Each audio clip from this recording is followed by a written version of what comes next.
오늘 하이델베르그 교리문답 10강입니다. 42페이지를 참조해 주시기 바랍니다. 우리 요절 창세기 1장 1절 말씀을 읽고 계속해서 교리 공부하도록 하겠습니다. 교재는 42페이지고요. 요절 말씀은 창세기 1장 1절입니다. 여러분들 교재를 참조해 주셔도 되고 갖고 계시는 성경을 찾으셔도 되겠습니다. 창세기 1장 1절 말씀 함께 봉독하겠습니다. 시작. 태초에 하나님이 천지를 창조하시니라. 아멘. 계속해서 하이델베르그 교리 문답을 배울 텐데 처음 오신 분도 계시니까 우리가 교리 공부를 왜 하는지에 대해서 다시 한번 생각해 보는 시간 갖도록 하겠습니다. 성경 공부하면 되지, 성경만 잘 읽으면 되지, 왜 어렵고 딱딱한 또 오후 시간에 졸린 왜 교리 공부를 해야 되는가라고 할 때 우리가 하나님으로부터 계시의 말씀인 성경을 받았지만 성경을 제대로 이해하지 못하는 경우가 너무 많이 있는 것입니다.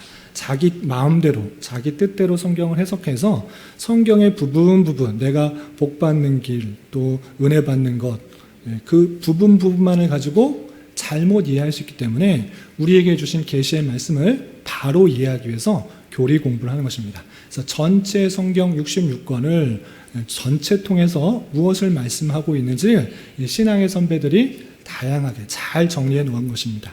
짧게 정리한 것도 있고 길게 세부적으로 정리한 것도 있는데 그런 신앙의 선배들의 모습을 통해서 우리가 성경을 바로 이해하기 위해서 이 교리 공부하는 것입니다. 그래서 몇 번 말씀드렸지만 여러분들 주일 올 때 계속 그 개혁주의, 개혁교회 전통에 따라서 교리 공부를 하게 될 것입니다. 그런데 말씀드리지만 교리에 대한 지식은 많이 아는데 그것으로 그치면 안 되는 것입니다.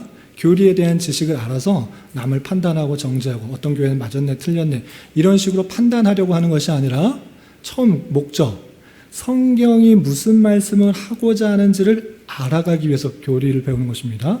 그러니까 내 마음대로 해석하기 쉬운 것입니다. 성경에 앞뒤 문맥 전혀 상관없이 내가 원하는 말씀만 딱 띄어서 내가 이렇게 적용하고 은혜 받으면 되지 이렇게 하는 경우가 종종 있기 때문에 그런 방식이 아니라 앞뒤 문맥을 통해서 살펴보고 그것이 무엇을 뜻하는 것인지 전체 성경 속에서 틀리지 않게 오류가 나지 않게 이해하도록 하는 방식인 것입니다. 그래서 교리 공부, 하이델베르그 교리 문답, 웨스트민스터 신앙고백서 등등등등 교리 공부를 잘해서 궁극적으로 뭐 해야 되는가 말씀드리지만 성경을 바로 이해하는 것입니다. 어떤 교회는 맞네, 어떤 교회는 틀리네, 누가 잘했네, 못했네 이렇게 판단하고 정죄하는 것이 아니라 성경을 바로 이해하기 위해서 교리 공부를 하는 것입니다. 그래서 궁극적으로 열심히 교리 공부해서 여러분들은 어디로 돌아가야 됩니까? 성경 읽기, 성경 말씀으로 돌아가야 되는 것입니다. 성경을 통해서 하나님께서 주시는 말씀을 바로 이해하기 위해서 제가 교리 공부를 하는 것입니다. 그래서 저는 교리 공부와 말씀 읽기를 함께 강조하고 있는 것입니다. 그래서 교리 공부에 끝나는 것이 아니라 매일매일 하나님 말씀을 읽어가시라.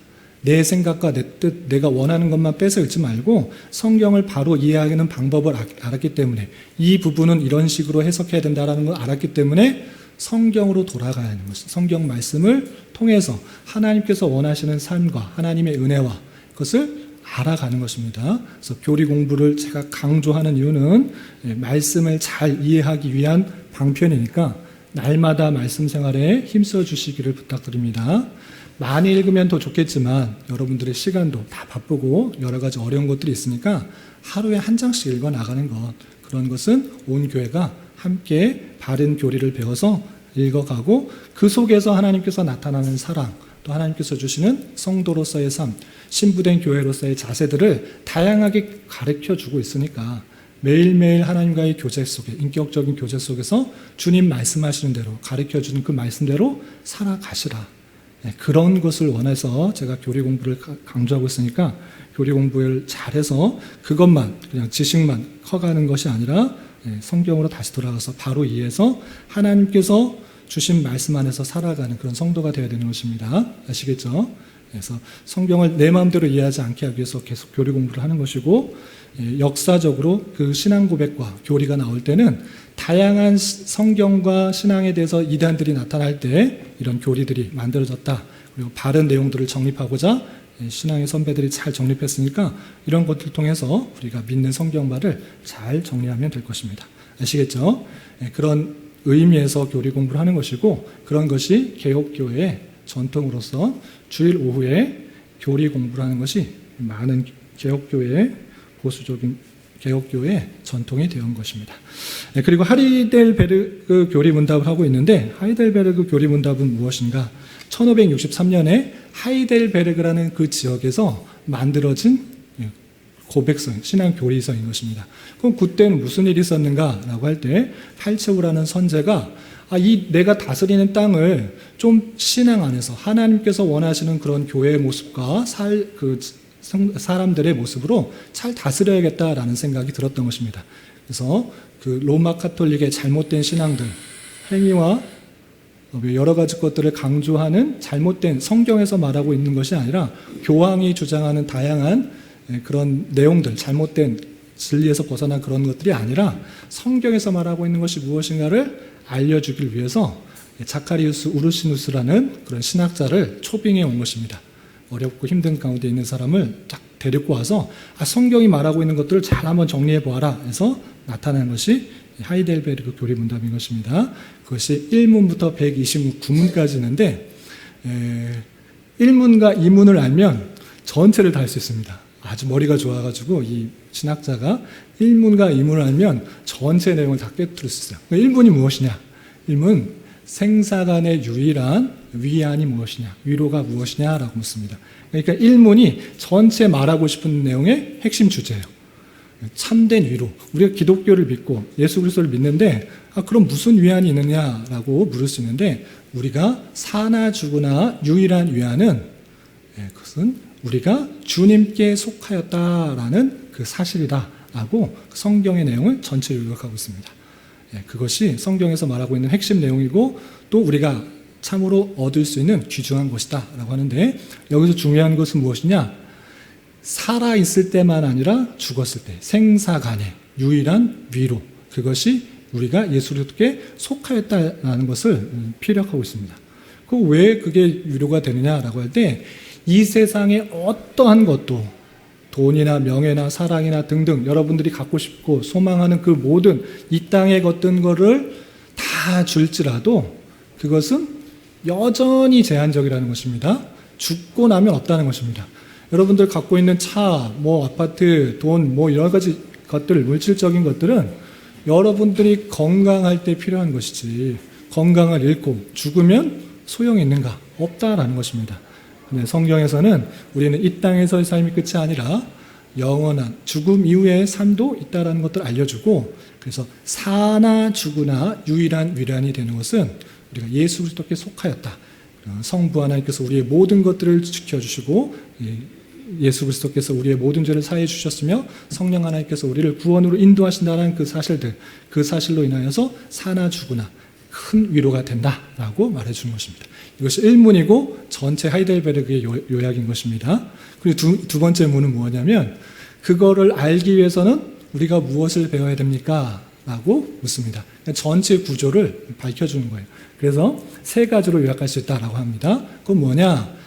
우리가 인간이 얼마나 죄와 비참 가운데 있는지를 먼저 깨달아야 된다. 두 번째는 그 죄와 비참으로부터 어떻게 구속받을 수 있는지, 구원받을 수 있는지를 깨달아야 된다. 그리고 구속받은 자로서, 구원받은 자로서 어떻게 살아가야 되냐, 감사의 어떤 삶을 살아가야 되는가. 그것이 전체 129문까지의 내용들이다. 이것을 우리가 알아야 된다라고 1문과 2문을 소개하는 것입니다. 어느 정도 정리가 되시죠? 그래서 죄와 비참 가운데 있는지 어떻게 하느냐라고 할 때 율법을 통해서 하나님 말씀 비춰봤을 때 누가 지킬 수 없는 그런 모습이다. 최초의 사람이 타락하였기 때문에 그런 것을 스스로 그런 율법들을 잘 지킬 수가 없다. 그렇다면 우리는 그냥 죄와 비참 가운데 있는가? 그렇지 않고 우리의 죄와 비참 가운데 구속해 줄 사람이 필요한데 그것은 참 사람이며 참 하나님이신 그리스도가 필요하다. 중보자가 필요하다. 이렇게 말했습니다. 우리의 죄를 다 사해 주셔야 되기 때문에 아무 흠이 없는 참 하나님이어야 되시고 또 사람의 죄이기 때문에 똑같이 사람이 돼야 된다.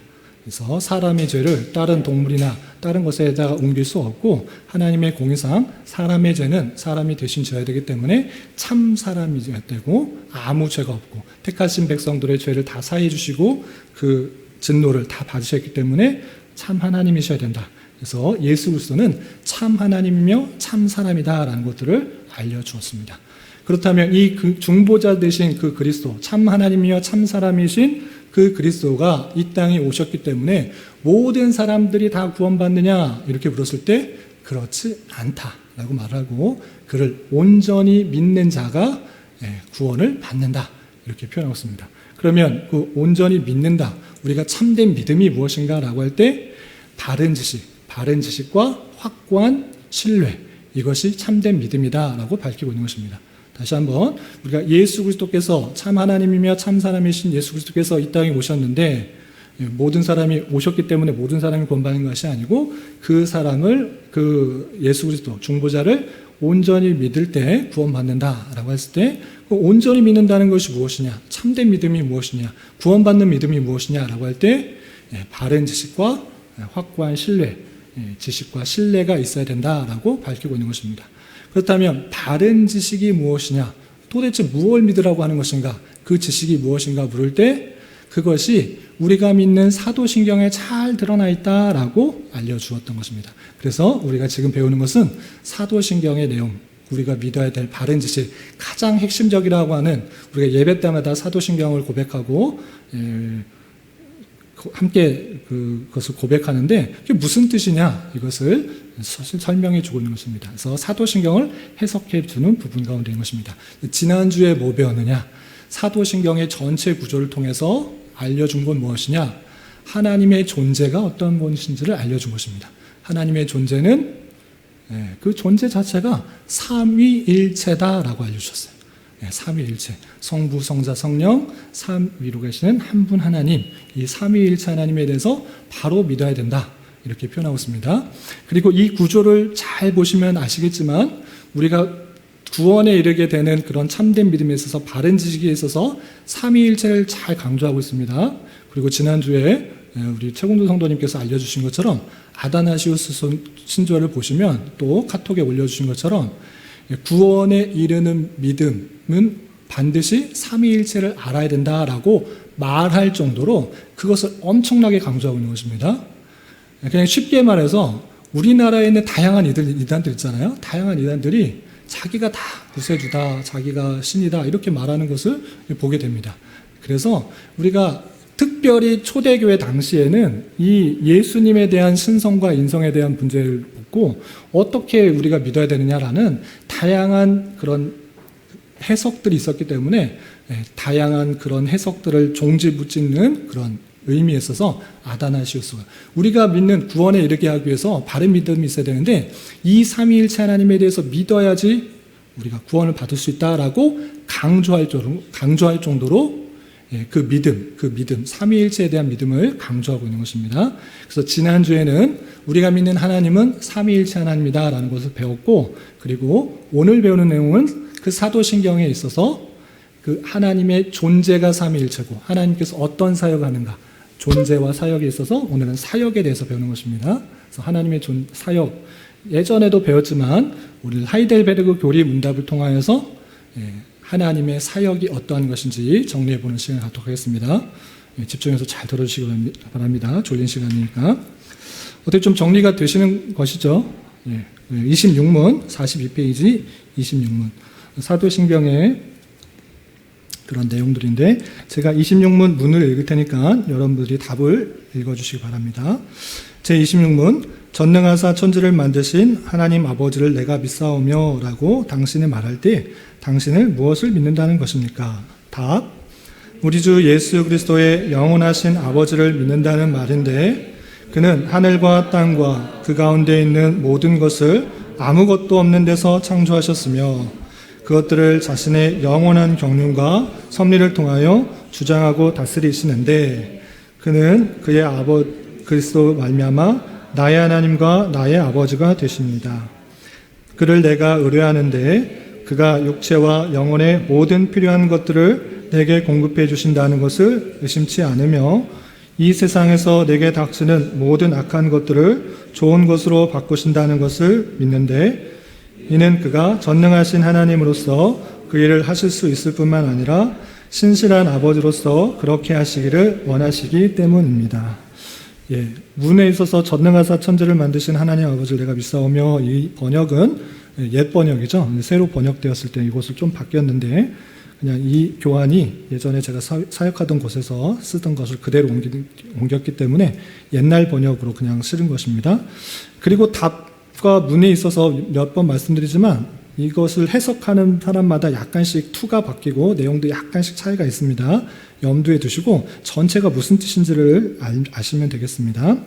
그래서 질문이 무엇이냐면, 우리가 예배 때마다 고백하는 전능하사 천지를 만드신 하나님 아버지를 내가 믿사오며, 나는 천지를 만드신 하나님 아버지를 내가 믿는다, 이렇게 했을 때 뭘 믿는다는 거냐, 구체적으로 무슨 뜻인가를 묻고 답을 해주는 것입니다.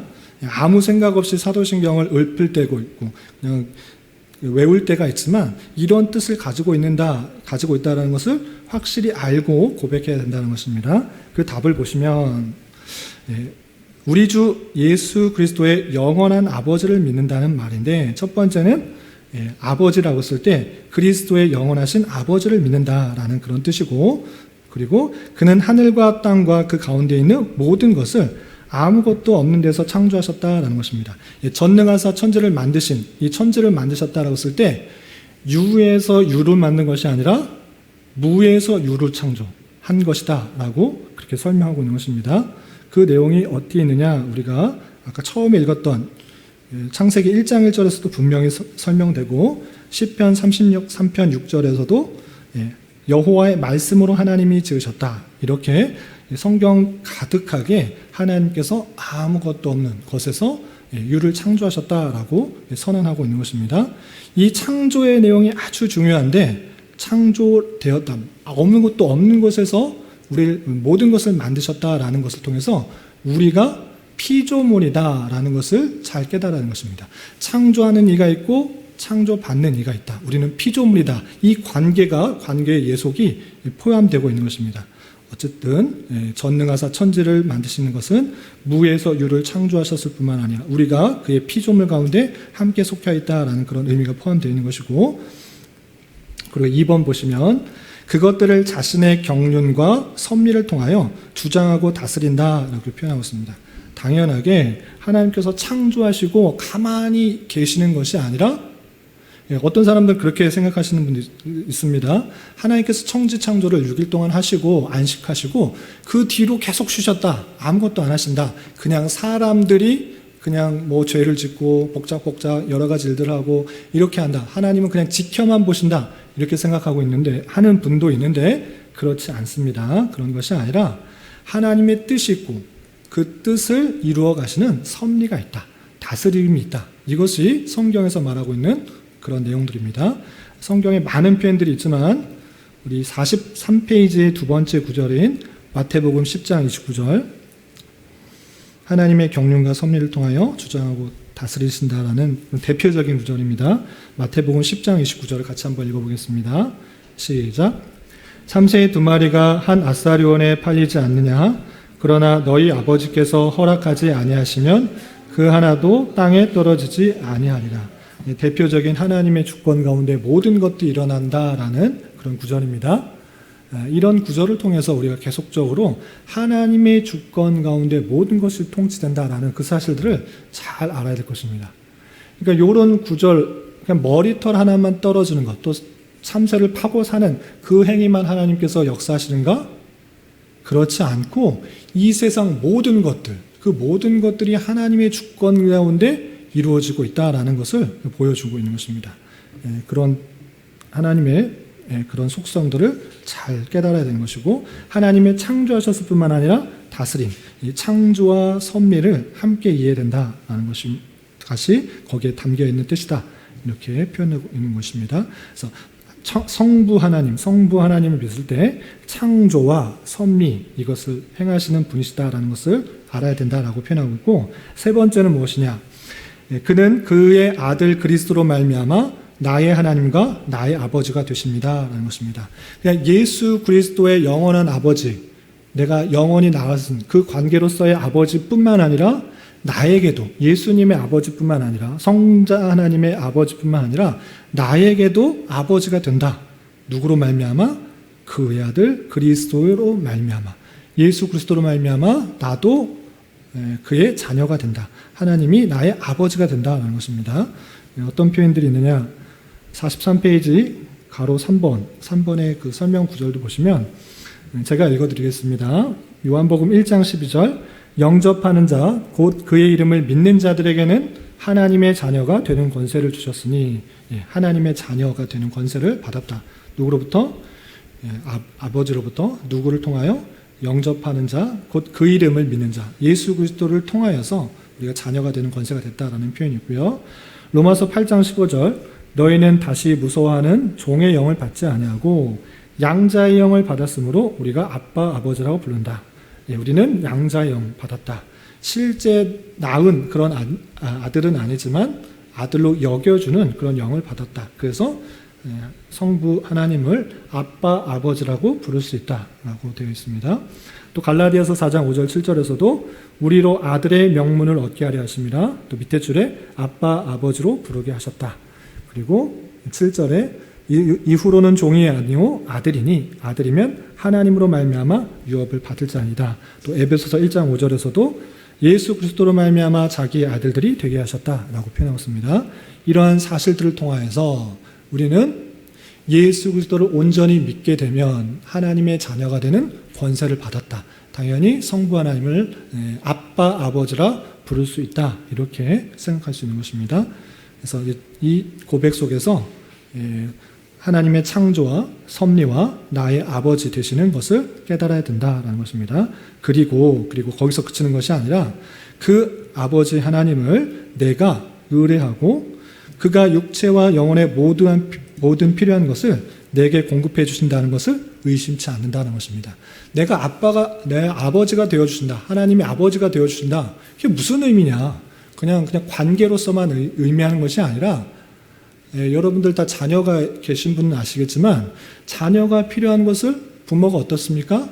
당연히 필요한 것을 적시적소에 주는 것입니다. 때로는 이 아이에게 필요한 것이 필요하지 않다고 생각할 때는 안 주지만 필요하다고 생각하면 적시적소에 더 좋은 것으로 아이는 요걸 달라고 하지만 그거 필요 없는 거고 요걸 줘야지 더 오래 쓸 수가 있고 더 안전하다 할 때 부모가 더 좋은 것을 주는 것입니다. 그래서 아버지가 된다라는 것은 내 필요한 모든 것을 공급해 주신다라는 것을 의미한다. 이것을 설명해 주는 것입니다. 대표적인 구절이 어디 있냐라고 할 때 요거 보시면 마태복음 6장 25절 마태복음 6장에 우리가 기도를 어떻게 해야 되느냐라고 설명하는 그런 부분 중에 이런 부분이 있는 것입니다. 마태복음 6장 25절 이하 섭리에 대해서 대한 표현인데 그러므로 내가 너희에게 이르노니 목숨을 위하여 무엇을 먹을까 무엇을 마실까 몸을 위하여 무엇을 입을까 염려하지 말라. 목숨이 음식보다 중하지 아니하며 몸이 의복보다 중하지 아니하냐. 공중의 새를 보라. 심지도 않고 거두지도 않고 창고에 몰아들이지도 아니하되 너희 하늘 아버지께서 기르시다니 너희는 이것들보다 귀하지 아니하냐. 이 표현 다 아시죠? 무엇을 먹을까 무엇을 입을까 걱정하고 근심하지 마라. 너 그 새들이 그게 걱정하냐? 하물며 너희는 어떠하겠느냐? 그보다 훨씬 귀한 너희는 어떻게 하느냐? 하나님 아버지께서 가장 적절한 때에 가장 필요한 것을 주실 줄 알고 이방인들처럼 그렇게 구하지 마라. 그리고 하나님께서 원하시는 것들은 먼저 그의 나라와 의를 구하라. 너희들에게 정말 원하는 것은 그 마음의 소원을 하나님의 나라와 의를 품고 그렇게 행하도록 하는 것이다. 외적인 것들은 가장 필요한 것들로 가장 적절한 때 주실 줄 알고 그렇게 행하는 것, 그것이 삶의 자세다라고 표현하고 있는 것입니다. 이렇게 우리가 아버지라고 불릴 수 있는 하나님이 계시다. 우리가 양자가 되었다. 하나님의 자녀가 되었다는 그 모든 것들을 공급해 주신다. 필요한 것들을 공급해 주신다는 것을 확실히 의심치 않고 의뢰하는 것을 뜻하는 것이다 라고 하고 있고요. 두 번째는 이 세상에 닥치는 모든 악한 것들을 좋은 걸로 바꾸신다는 것을 믿는 것이다. 아버지 하나님께서 아무런 능력이 없으면 그렇게 못합니다. 여러분들의 부모님이 종종 그런 생각하시죠? 우리 부모님이 금수저였다 그러면, 우리 부모님이 더 부자였다 그러면 내가 좋은 교육받고 잘했을 텐데 우리 부모님이 너무 가난해서 나에게 뭘 해주지 못하고 뒷바라지도 다 못했고 이렇게 한탄하시는 분이 혹 있을 수도 있습니다. 그런데 우리의 아버지가 어떤 분이십니까? 맨 처음에 전능하신 분이다. 무에서 유를 창조하신 분이시다. 모든 것을 그의 뜻대로 다스리시고 섭리하시는 분이시다. 그런 분이 아버지다라고 했기 때문에 내게 닥쳐지는 모든 어려운 것들을 무엇으로 바꿀 수 있다? 좋은 것으로 바꾸실다는 것을 함께 믿는 것이다 라고 표현하고 있는 것입니다. 그냥 우르시누스가 그냥 하는 말이 아니라 우리가 잘 아는 표현 로마서 8장 28절 이 말씀에 근거해서 이렇게 표현하고 있는 것입니다. 너무나 유명한 구절이지만 우리 로마서 8장 28절 43페이지 아래쯤에 있는데요. 같이 한번 읽어보겠습니다. 시작. 우리가 알거니와 하나님을 사랑하는 자 곧 그의 뜻대로 부르심을 입은 자들에게는 모든 것이 합력하여 선을 이루느니라. 하나님께서 당장에 보이기는 어렵고 힘들고 지치고 낙담되고 이런 일들만 보이는 것 같아서 불평불만이 생길 수도 있는데 한참 뒤에 보면 5년이, 10년이, 20년이 지나서 그때의 모습을 돌아보면 하나님께서 다 나를 훈련시키기 위해서, 연단시키시기 위해서, 깨닫게 하기 위해서, 주님만을 바라보게 하시기 위해서 이런들을 행하셨다라고 고백할 수 있는 것입니다. 우리를 전능하신 하나님을 아버지로 믿는다, 우리가 믿는다라고 했을 때는 그것까지 믿는 것을 포함하는 것입니다. 그래서 여러분들의 닥친 여러 가지 일들이 악하고 힘들고 낙담되는 보일지라도 선을 합력하여 선을 이루시기 위한 하나님의 실수하지 않으시는 섭리와 계획 가운데 있다는 것을 믿고 나아가는 그런 모습들이 드러나야 된다는 것이고요. 그리고 이는 그가 전능하신 하나님으로서 그 일을 하셨을 뿐만 아니라 신실한 아버지로서 그렇게 하시기를 원하시기 때문에 그렇습니다. 할 때 이것을 보충해 주는 설명입니다. 전능하시기 때문에 신실한 아버지이기 때문에 당연히 그렇게 해주신다. 내게 필요한 것을 가장 적절한 때에 공급해 주시고 내게 닥치는 여러 가지 악한 것들, 어려운 것도 합력하여 선을 바꾸신다라는 것입니다. 그런 성경의 표현들이 여러 군데 있는데 43페이지 마지막 절만 같이 한번 읽어보겠습니다. 마태복음 7장 9절부터 11절까지 있는 말씀 같이 한번 읽어보겠습니다. 시작. 너희 중에 누가 아들이 떡을 달라 하는데 돌을 주며 생선을 달라 하는데 뱀을 줄 사람이 있겠느냐? 너희가 악한 자라도 좋은 것을 자식에게 줄 줄 알거든. 하물며 하늘에 계신 너희 아버지께서 구하는 자에게 좋은 것으로 주시지 않겠느냐? 하나님 아버지는 그러한 분이시다. 전능하시고 신실하신 분이기 때문에 우리의 육체와 영혼에 필요한 것을 가장 선할 때 공급해 주시고 닥치는 모든 악한 것들, 힘든 것들, 어려운 것들 바꾸어서 선으로 사용하신다라는 것입니다. 그것을 섭리, 하나님의 섭리라고 표현하는데 다시 한번 이것을 정리하는 것입니다. 44페이지 제27문 제가 읽을 테니까 여러분들이 답변을 읽어주시기 바랍니다. 제27문 하나님의 섭리란 말을 통하여 당신은 무엇을 이해하십니까? 답.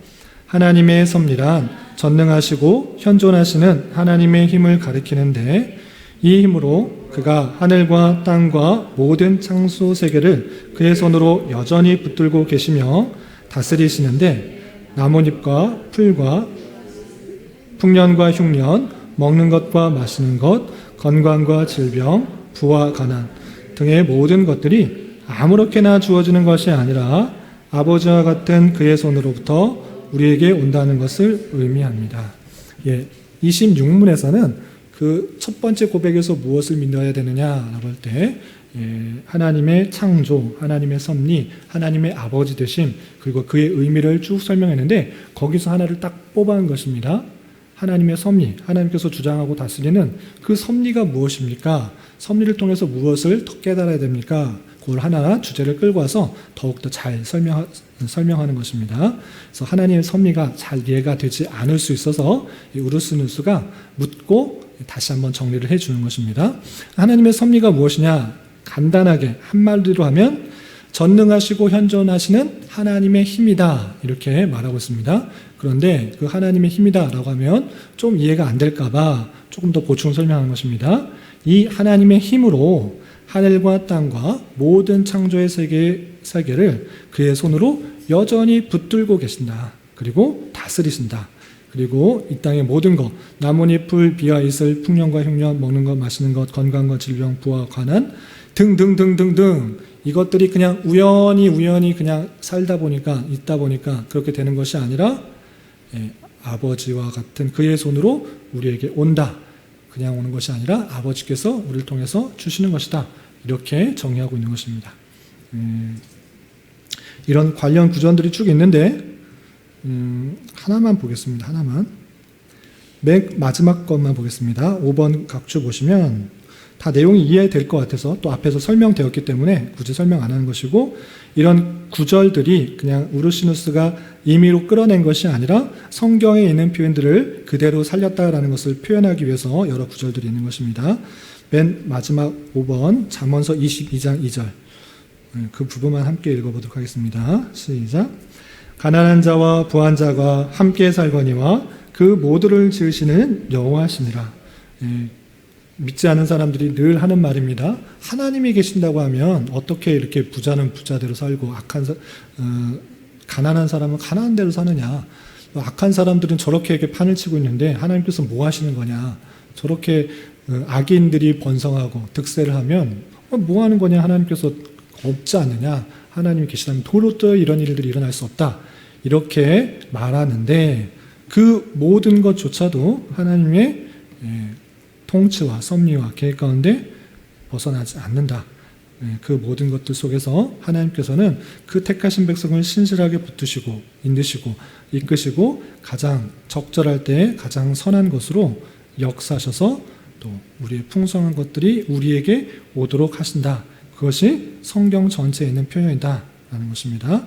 그래서 우리가 하나님을 믿어야 된다라고 할 때 창조를 통해서 하나님의 전능성과 하나님의 위대성과 또 우리의 피조성, 우리가 그에게 예속된다는 것을 알 뿐만 아니라 그 창조의 하나님께서 계속적으로 하나님의 뜻 가운데 섭리하고 다스린다는 사실을 통하여서 우리가 당장의 눈에 보이는 여러 가지 일들로 낭망하는 것이 아니라 선하게 바꾸실 것을 기대하며 살아가는 것입니다. 그 내용들을 다시 한번 정리한 내용이 28문에 이렇게 되어 있는 것입니다. 28문 보시면 하나님의 창조와 섭리에 대한 알므로 우리가 얻는 유익이 무엇입니까? 하나님에서 창조 알았고 또 섭리 알았다고 하면 우리가 무엇을 어떤 유익을 받을 수 있는가? 그것도 친절하게 물어주고 설명해 주고 있는 것입니다. 우리 답변을 같이 한번 읽어보겠습니다. 시작. 하나님의 창조와 섭리에 대하여 알므로 우리가 모든 곤란한 형편에서도 인내하며 행복 가운데서 감사하며 미래에 대하여 우리의 신실하신 하나님 아버지를 잘 신뢰할 수 있는데, 이는 모든 피조물이 그 손에 안에 있기 때문에 그 어떤 피조물도 우리를 그의 사랑으로 나눌 수 없으며 그의 뜻이 없이는 그 무엇도 움직일 수 없기 때문입니다. 창조 섭리 그거 알아서 뭐합니까? 무슨 유익이 있습니까? 친절하게 물어주는 것입니다. 그것을 알면 우리는 어떻게 되느냐? 아까도 말씀드린 것처럼 여러 가지 여러분들이 곤란한 형편에 있을 수도 있는 것입니다. 예수님 믿으면 항상 기쁘고 즐겁고 평안한 일만 하는 것이 아니라 곤란한 일, 낭망되는 일, 좌절하는 일, 이런 것도 생기는 것입니다. 성경에 보면 그런 것들이 분명히 있다라고 표현하고 있는 것입니다. 그런데 그런 모든 힘들고 어려운 그런 곤란한 형편이 있을지라도 하나님 아버지를 믿고 또 그 전능하신 하나님을 믿고 창조하신 하나님을 믿고 그가 다스린다는 것을 믿기 때문에 당연히 우리는 인내할 수 있다, 이렇게 표현하는 것입니다. 참을 수 있다. 곤란한 형편, 어려운 형편에서도 참을 수 있는 것입니다. 로마서 5장 3절 4절 너무나 유명한 구절입니다. 다만 이뿐 아니라 환난 중에서도 즐거워하니 하나니 이는 환난은 인내를, 인내는 연단을, 연단은 소망을 이룬 줄 알미라. 하나님께서 계시다고 하면 어떻게 믿는 자에게 이렇게 환난을 허락하십니까? 왜 이렇게 곤란을 허락하시고 낭망되는 일을 허락하십니까? 왜 이렇게 일들이 잘 안 됩니까? 어려운 일들이 있습니까? 그 환난을 통해서 우리는 인내하게 되고 인내를 통해서 연단되고 연단을 통해서 참으로 하늘 소망을 두도록 하는 하나님의 놀라운 형편과 섭리가 있다는 것입니다. 그래서 창조와 섭리를 알면 우리가 인내를 할 수가 있고, 첫 번째, 그리고 행복 가운데서도 감사할 수 있다. 이런 표현은 데살로니가전서 5장 18절에 범사에 감사하라. 이것이 그리스도 안에서 너희를 향하신 하나님의 뜻이니라 라고 하면서 모든 것이 하나님의 뜻과 그 주권 가운데 섭리되어 때 감사하도록 하는 그런 하나님의 뜻이 있다. 그래서 항상 기쁘고 즐거운 일들이 있을 때 감사하는 것은 모두가 할 수 있는 일입니다. 믿지 않는 사람도 복권 당첨 맞으면 기뻐합니다. 잘 되면 다 기뻐하고 믿는 사람이나 믿지 않는 사람이나 복권 당첨되면 다 기뻐하고 즐거워하잖아요. 그런데 믿는 사람은 어떤 특징이 있는가? 복권에 당첨되지 않아도 낭망되는 상황 속에서도 감사가 끊이지 않은 것입니다. 왜? 우리의 주어진 형편 때문에 감사하는 것이 아니라 우리의 존재 기속이 나에게 달려있는 것이 아니라 하나님께 달려있다. 내가 구원받는 것이 내가 믿었기 때문이 아니라 하나님께서 나를 선택해 주셨고 그 선택해 주신 자에게 믿음을 허락하여 주셨다라고 했기 때문에 내가 믿음이 연약해질지라도 하나님께서 나를 붙들고 구원의 끝까지 이끌어 가신다라는 그런 믿음이 있기 때문에 감사가 있는 것입니다. 첫 번째 질문에서처럼 우리의 존재의 기속이 예수 그리스도께 있다라는 그 의미는 구원의 날까지 우리를 끝까지 견고하게 이끌어 가신다라는 그런 믿음이 있는 것입니다. 이것이 장로교에서 나타나는 아주 중요한 예정론 사상입니다. 감리교에서는 예정론보다는 내가 믿어서 구원을 받는다. 나의 믿음으로 말미암아 구원을 받는다. 하나님의 은혜가 있지만 내가 협력해서 구원을 받는다. 이렇게 표현하곤 하는데 장로교의 특징은 잘 아시겠지만 그런 사람의 믿음, 사람의 어떤 조건, 사람의 어떤 수단이 있는 것이 아니라 하나님의 예정의 구원을 두는 것입니다. 우리의 구원이 오직 하나님의 선하신 뜻 가운데 계획되어 있는 것이고 하나님의 때 하나님의 방법으로 복음이 듣게 하여 주셔서 우리가 믿음이 생긴 것이고 그것을 구원받는 것이다. 이렇게 말하는 것입니다. 필요한 부분만 주 예수를 믿으라. 그리하면 너와 내 구원을 받을 것이다. 믿으면 구원받는다. 믿어라. 이런 표현들만 가지고 하면 그런가 보다 생각할 수 있는데 에베소서를 제대로 한번 읽어보시라. 에베소서 1장, 2장, 3장 그 내용을 읽으면 그 구원이 어디로부터 나왔는지 아주 구구절절하게 잘 나와 있는 것입니다. 삼위일체 하나님의 그 놀라운 예정 가운데 그것이 작정되었고 그 뜻의 계획에 따라 일하시는 이에 그 은혜를 입어 우리가 구원받은 것이다. 너희는 믿음으로 말미암아 구원을 받았으니 이것은 하나님의 선물이다. 그러므로 누구든지 자랑하지 못한다. 너에게는 아무것도 없다. 이런 것들을 말해주는 것이 전체 성경 속에서 보여주는 것입니다. 그리고 우리가 7월 달에 여호수아의 내용을 봤지만 여호수아뿐만 아니라 성경 전체에서 이스라엘 백성들이 뛰어났기 때문에 그들을 택한 것도 아니고 이스라엘 백성들이 힘이 좋았기 때문에 전쟁에서 승리한 것도 아니고 이스라엘 사람들이 지략이 좋았기 때문에 홍해와 요단강을 건넌 것도 아니고 모든 것이 하나님의 주권이다. 하나님의 능력이다. 하나님의 은혜다. 이것을 보여주고 있는 것입니다. 하나님의 전적인 은혜 가운데 우리가 구원받았다라는 것을 보여주고 있고 특별히 아브라함만 봐도 아브라함이 살고 있었던 것, 그의 아버지 데라가 살고 있었던 것, 갈대아 우루 우상 숭배하는 것 아니냐. 그들의 믿음이 좋았기 때문에 그를 선택해서 그에게 약속하신 것이 아니고 하나님께서 그를 선택하신 것이고 그에게 약속하신 것이고 그 계획들을 그의 자손을 통해서 믿는 자가 구원받게 되고 하나님의 택하신 백성들이 구원받게 되는 놀라운 은혜들을 계속적으로 보여주시는 것입니다. 성경 전체를 바로 이야기할 때 하나님의 그 놀라운 주권 가운데 우리가 은혜를 받아 믿음이 생기고 구원받았다는 것을 알기 때문에 구원받은 것은 그냥 감사로 끝나는 것이 아니라 그 전능하신 하나님이 끝까지 우리를 섭리하시고 다스린다는 사실들로 인하여서 항상 인내하고 감사하게 된다는 것을 깨닫게 되는 것입니다. 그리고 뿐만 아니라 미래에 대하여 우리의 신실하신 하나님 아버지를 잘 신뢰할 수 있다. 지금까지도 인도하셨기 때문에 앞으로도 잘 인도하실 것이다. 선하게 인도하실 것이라 신뢰할 수가 있고요.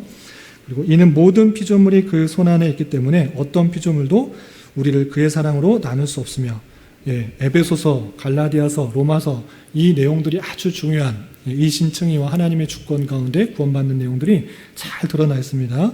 로마서 기회 되면 한 절 한 절 강해를 해드려야 되는데 시간이 될 때 좀 말씀드리겠지만 그 내용 중에서 로마서 8장에 보시면 너무나 유명한 구절이 있습니다. 45페이지 중간쯤에 보시면 로마서 8장 38절 39절 이런 표현이 있습니다. 내가 확신하노니 사망이나 생명이나 천사들이나 권세자들이나 현재일이나 장래일이나 능력이나 높음이나 깊음이나 다른 아무 피조물이라도 우리를 우리 주 그리스도 예수 안에 있는 하나님의 사랑에서 끊을 수 있다 없다? 없다. 이것이 아주 놀라운 하나님의 그 택하신 백성에 대한 사랑인 것입니다. 어떠한 것도 끊을 수 없다. 내가 사람이 하나님을 선택했다고 하면 여러 신들 중에 내가 하나님 믿는 것이, 예수 그리스도를 믿는 것이 참 좋겠다라고 생각했다고 하면 생각이 바뀌면 내 앞에 닥친 여러 일들도 하나 해결해 주지 않는고 기도해도 응답해 주지 않는다고 하면 이런 하나님이 다 있어, 이런 예수님이 다 있어 버릴 수 있지만 우리의 구원이, 우리의 선택이 하나님께로부터 온 것이기 때문에 그 사랑에서 어떤 것도 끊을 수 없다. 그것을 말하고 있는 것이 성경 전체의 내용인 것입니다. 사탄도, 죽음도, 기근도, 높음도, 깊음도 어떤 거 다 대봐라. 끊을 수 있냐? 없다. 왜? 하나님께서 너를 택하셨기 때문에. 그것을 말하고 있는 것이 로마서의 아주 중요한 내용인 것입니다. 하나님의 의와 하나님의 주권과 하나님의 예정들이 잘 드러나 있는 로마서를 나중에 기회 될 때 잘 살펴볼 수 있기를 부탁드립니다. 그리고 마지막, 그의 뜻 없이는 그 무엇도 움직일 수 없다. 사탄, 우리 욥기의 말씀을 보시면 사탄조차도 하나님의 허락하에 여러 가지 일들을 하게 되는 것을 볼 수 있습니다. 그래서 하나님의 주권 가운데 사단조차도 악한 도구로 쓰임 받는 것이고 그의 영향 아래 있다라는 것을 우리는 성경 말씀을 통해 잘 아는 것입니다. 그래서 우리가 하나님을 믿는다라고 할 때 지난주에 존재론적으로 삼위일체 하나님을 믿는 것이고 또 오늘은 사역에 있어서 창조와 섭리 그리고 그로 말미암는 어떤 위로가 있는지에 대해서 여러 가지 것들을 살펴봤습니다. 혹시 질문 있으신 분은 질문하시기 바랍니다.